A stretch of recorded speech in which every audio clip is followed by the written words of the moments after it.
শিক্ষার্থী সোনামণিরা সবাই ভালো আছো? বর্তমান সময়ে সবাই তোমরা বাড়িতে আছো, আর এই বাড়িতে থাকার একমাত্র কারণ কোভিড-19। এটা বিশ্বব্যাপী খুব মারাত্মক প্রভাব ফেলছে, বিশেষ করে বেশি প্রভাব ফেলছে এই শিক্ষা ক্ষেত্রে, অর্থনৈতিক ক্ষেত্রেও অনেক প্রভাব ফেলছে। তো শিক্ষা ক্ষেত্রের যে ক্ষতিকর প্রভাব ফেলছে, সেই ক্ষতিকর প্রভাব থেকে তোমাদের উত্তরণের জন্য আমরা তোমাদের সাথে অনলাইন ক্লাস নিয়ে আছি। আর যে কারণে তোমরা বর্তমান সময়ে বাড়িতে বসেই সবাই অনলাইন ক্লাস করতে পারো। কেমন?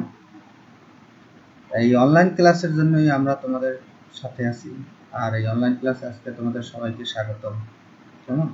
দেখি এরপরে আমি আমার পরিচয়টা দিয়ে নিচ্ছি। দেখো, আমি হলাম রিপন বারল, সহকারী শিক্ষক, নান্দিকাঠি আদর্শ মাধ্যমিক বিদ্যালয়, নলছিটি চালাকাঠি।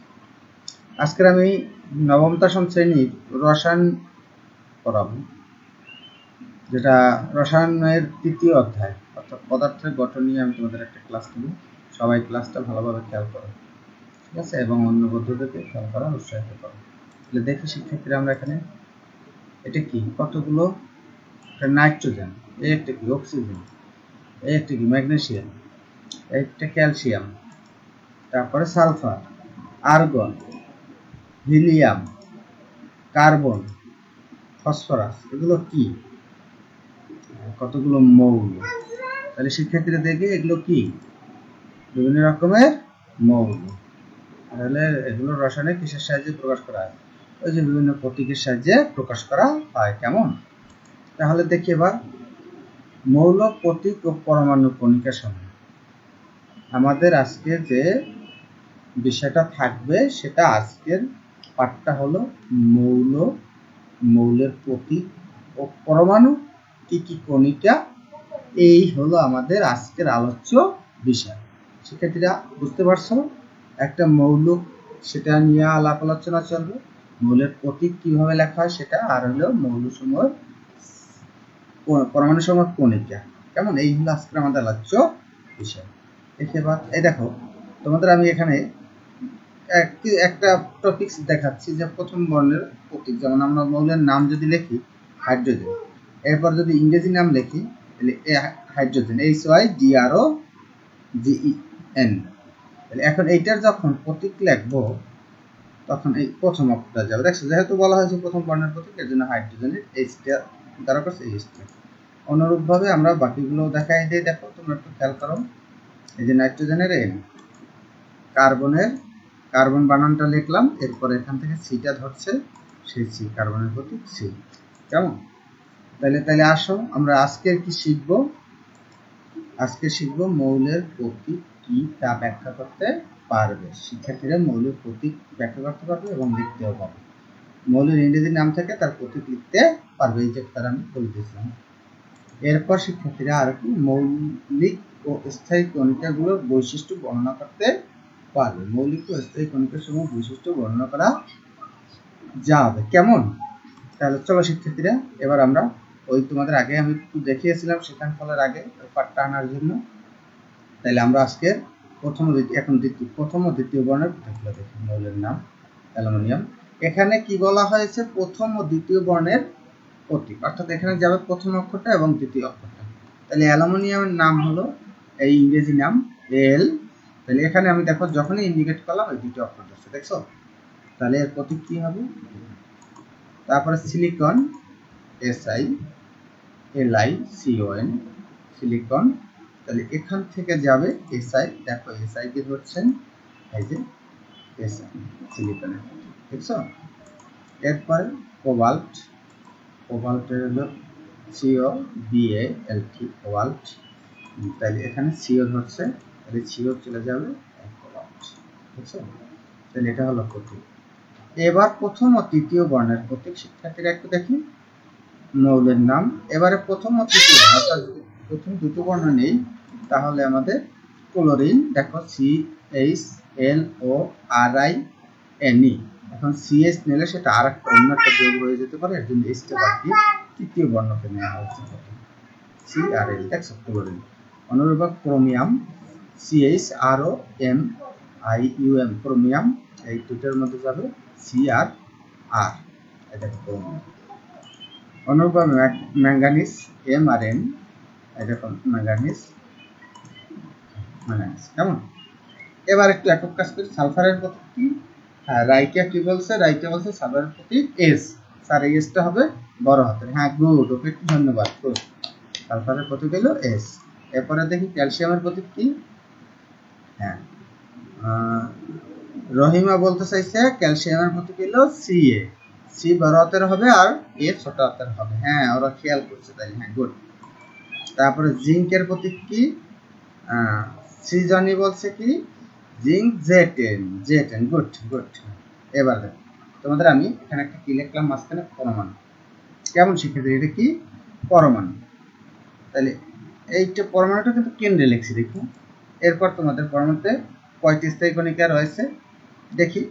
ইলেকট্রন। হ্যাঁ, এখন তোমাদের জিজ্ঞেস করা হয়েছিল পরমাণুতে কয়টি স্থায়ী কণিকা রয়েছে। এখন একটি যখনই দেখতে পাইছো তখন তোমাদের ধারণা এসে গেছে। কি ধারণা এসে গেছে?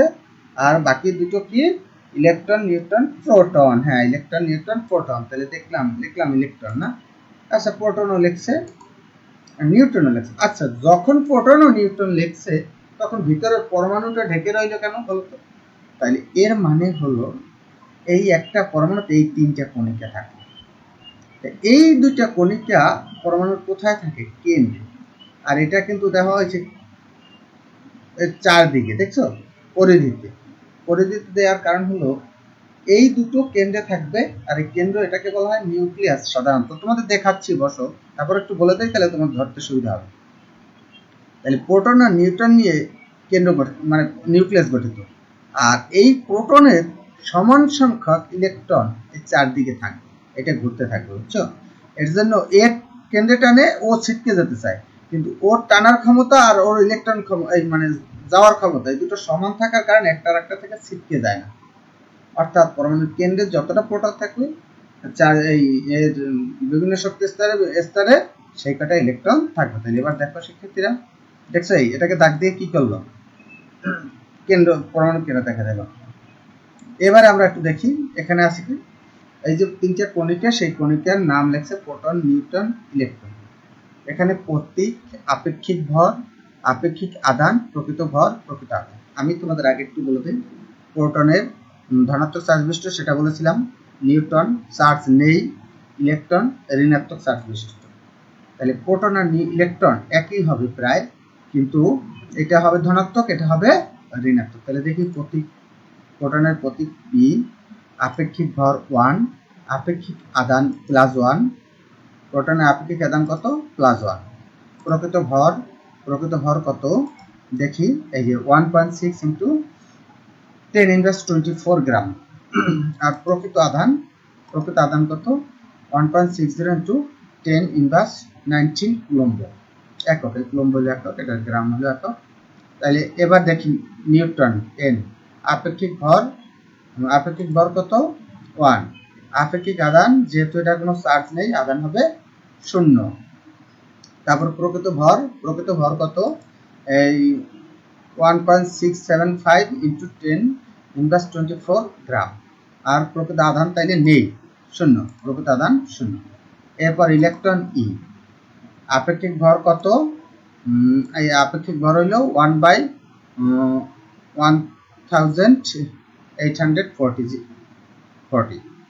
আপেক্ষিক আধান আছে, এটা হবে এইটা সমান, অর্থাৎ এটার বিপরীত মাইনাস।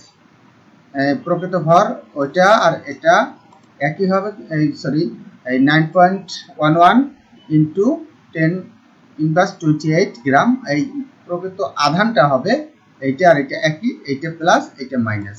তাহলে দেখো কি হয়, এই যে দেখছো মাইনাস। কেমন শিক্ষার্থী? তাহলে এখানে তো বলতে কোনো আশা করি সমস্যা নেই। এবারে আমরা একটু দেখি বিভিন্ন কণিকার ভর ও আদান আলোচনা করা হবে। দেখো ওই আধানের ওই চিত্রের আলোকে এখানে তোমাদের দেখানো হয়েছে। এখানে এই প্লাস সাইনযুক্ত যেগুলো আছে সাদা, এগুলো হলো প্রোটন। এই যেগুলো মাইনাস সাইনযুক্ত আছে এগুলো হলো ইলেকট্রন। আর এই যে কালো কালো আছে ওর কোনো চার্জ নাই, অর্থাৎ সেটা হলো নিউট্রন। তাহলে এখানে 3টা প্লাস চিহ্নের প্রোটন দেওয়া হয়েছে, আর দেখো মাইনাস চিহ্নের 3টা ইলেকট্রন ঘুরতেছে। আর এই যে কক্ষপথগুলোতে ঘুরতেছে এগুলো হলো শক্তি স্তর, এগুলো হলো শক্তি স্তর। তাহলে প্রথম শক্তি স্তরে ইলেকট্রন থাকার ক্ষমতা কয়টা? 2টা। এর জন্য প্রথম শক্তি স্তরে দেখানো হয়েছে 2টা, তৃতীয় শক্তি স্তরে দেখানো হয়েছে যেহেতু 3টে দেখাইছে, তৃতীয় স্তরে হলো 1টা। তাহলে এবার আমরা একটু দেখি, দেখো এই দেখো ইলেকট্রন প্রকাশ করছে কেমন। এরপরে দেখি এই হলো শক্তি স্তর, এরপর দেখি এই হলো নিউট্রন, ওই যে বলছিলাম ওর কোনো চার্জ নেই। এরপর দেখি এই হলো নিউক্লিয়াস, ওই যে পরমাণু কেন্দ্রে নিউক্লিয়াস থাকে, আর এই হলো প্রোটন। আশা করি শিক্ষার্থীরা এখানে কোনো সমস্যা নেই। তাহলে আমরা এবার এখানে একটা কেটা কি একটা মৌলের প্রতীক, উপরের এটা এই দেখো মৌলের প্রতীক, এই উপরের এই যে 39 এটা হলো নিউক্লিয়ন বা ভর সংখ্যা, নিউক্লিয়ন বা ভর সংখ্যা। আর এই নিচের এটা প্রোটন বা পারমাণবিক সংখ্যা, অর্থাৎ প্রোটন সংখ্যাই হলো মৌলের পারমাণবিক সংখ্যা, একে জেড দ্বারা প্রকাশ করা হয়। আর ভর সংখ্যা হলো মৌলের এই যে পারমাণবিক সংখ্যা আর নিউট্রন সংখ্যার যোগফল। তাইলে এখন দেখি নিউট্রন সংখ্যা হবে কি a - z, অর্থাৎ ভর সংখ্যা থেকে পারমাণবিক সংখ্যা বা প্রোটন সংখ্যা বাদ দিলে এখন এখানে তাহলে কত হবে বলো তো? 39 - 19 = 20। তাহলে দেখি আমরা কি করছি, ওই দেখো 20, দেখছো? তাহলে এবার একটু তোমরা কাজ করো, দেখো এখানে আমি তোমাদের একটা ছক দিয়েছি, কার্বন আর অ্যালুমিনিয়াম, প্রোটন সংখ্যা ইলেকট্রন সংখ্যা দিয়ে দিছি, নিউট্রন সংখ্যা দিয়ে দিছি। নিউক্লিয়াসে প্রোটন আর নিউট্রন এবং বিভিন্ন স্তরে ইলেকট্রন বিন্যস্ত করে পরমাণুর গঠন চিত্রণ করো। অর্থাৎ তোমার এটা ওই যে আমি শক্তি স্তর দেখাইছিলাম সে অঙ্কন করে এটা দেখাও, বাসায় করে দেখো, দলে দলে করো, আর এখনই করিয়ে দেখাও। তোমরা 5জন দলে বিভক্ত হয়ে কাজটা করো, কেমন? যাই আমরা এবারে দেখো এই যে একটা তোমাদের এতক্ষণ যে আলাপ আলোচনা করলাম সেখানে একটা আমরা বহু নির্বাচনী প্রশ্ন দেখি। এই মৌলটার এটার নাম কি? SI, silicon. এইটা কি সংখ্যা? ভর সংখ্যা। আর এটা পারমাণবিক সংখ্যা। তাহলে 28 সংখ্যাটি হলো ভর সংখ্যা, হ্যাঁ এটা ঠিক আছে। প্রোটন সংখ্যা হলো 14, হ্যাঁ এটাও ঠিক আছে। প্রোটন ইলেকট্রন সংখ্যা হলো 28, না এটা তো ভুল। প্রোটন ইলেকট্রন সংখ্যা 28 না। তাহলে দেখি উত্তর কোনটি সঠিক। এক কোটি, দেখছো? তাহলে এবার আমরা কিছু মূল্যায়ন, মৌলের প্রতীক কাকে বলে? মৌলের ইংরেজি পুরো নামের সংক্ষিপ্ত রূপকে প্রতীক বলে। পরমাণু স্থায়ী কণিকা কয়টি? 3টি। হ্যাঁ। ইলেকট্রনের ভর প্রোটনের কত ভাগ? ওই যে 1/1840, হ্যাঁ। তারপর ভর সংখ্যা কাকে বলে? ভর সংখ্যা হইল প্রোটন আর ইলেকট্রন সংখ্যার যোগফল, ভর সংখ্যা। হ্যাঁ। এরপর প্রোটন আর ভর সংখ্যা হলো প্রোটন আর নিউট্রন সংখ্যার যোগফল। আর পরমাণুর প্রোটন সংখ্যা কি কি বলা হয়? পরমাণুর প্রোটন সংখ্যাকেই বলা হয় পারমাণবিক সংখ্যা। হ্যাঁ ঠিক আছে। এবার তোমরা সবাই একটু বাড়ির কাজ নাও। এইটা ওতে কি অক্সিজেন, সিউতে কপার, এফিতে আয়রন। তাহলে এখানে দেয়া হয়েছে এই 17 কি ভর সংখ্যা, হ্যাঁ, আর 8 কি পারমাণবিক সংখ্যা। তাহলে সংকেতগুলো থেকে পারমাণবিক সংখ্যা, প্রোটন সংখ্যা, ইলেকট্রন সংখ্যা ও নিউট্রন সংখ্যা নির্ণয় করে আনবে, কেমন? এই কাজগুলো তোমরা বাড়িতে করে রাখবে এবং স্কুল খোলার সাথে সাথে তোমাদের শ্রেণী শিক্ষকের দ্বারা এই কাজের মূল্যায়ন করে নিবে, কেমন? তোমরা সবাই ভালো থাকবে, আর এই বর্তমান সময়ে বাসায় থাকবে, বেশি বেশি পড়াশোনা করবে। যত অনলাইন স্কুল পাও, যত ক্লাস পাও, সব ক্লাসগুলো তোমরা শেয়ার করবে এবং দেখবে। এই ক্লাসগুলো আমি আশা করি তোমরা যদি ক্লাসগুলো খুব সুন্দরভাবে লক্ষ্য করো তাহলে আমার অনেকটা ঘাটতি, অন্ততপক্ষে 90% ঘাটতি তোমাদের পূরণ হয়ে যাবে। কারণ এই ক্লাসগুলো অনেক সুন্দর, সব স্যারেরাই খুব সুন্দরভাবে আপ্রাণ চেষ্টা করে ক্লাসটা চালায়। তাদের ভুল ত্রুটি টুকটাক থাকে, তারপর তারা ক্লাসগুলো যথাযথভাবে মানসম্মত করার চেষ্টা করে। তাই আজ আর নয়, সবাই ভালো থেকো এই কামনা করে আজকের ক্লাস এখানেই শেষ করছি। আল্লাহ হাফেজ।